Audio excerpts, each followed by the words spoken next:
Dandahan ka sa hagdan, ha? Mare, alas 6 pa nga lang ng umaga napabangon na ako. Tinakpan ko nga muna ang bibig ko at baka maamoy nyo ang hininga ko. Mare, inaalala ko lang kayo at baka kayo'y mahilo. Paglabas ko nga ng kwarto, nakita kong nag-aalmusal na ang pamilya ko. Sakto nga, Mare, dahil gutom na rin ako.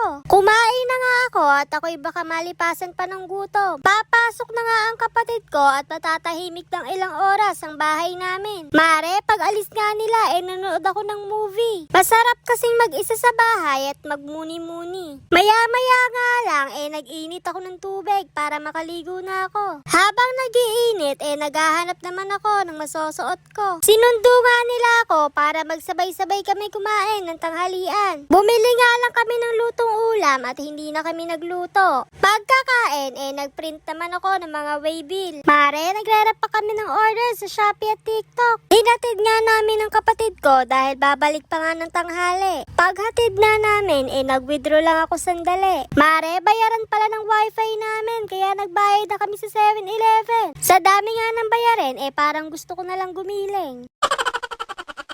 Gutom na nga kami kaya bumili muna kami ng merienda namin. Mare, dinalan din namin sila nanay at tatay para sila'y makakain. Pagbalik ng tindahan, nagrepack na kami para ma-pick up na ni Kuya Ryder. Mare, may dumaan ngang scramble at nagpabili ako sa nanay ko. Diyos ko, Mare, nakatulog pala ako at pagising ko gabi na. Nakapamili na nga ang nanay ko at hindi nga ako naisama. Mare, nag-ayos ka pa talaga bibili ka lang naman sa Alphamart. Sinundo namin si nanay at tatay para makaalis na kami. Mare, mambubudol na naman ang kapatid ko.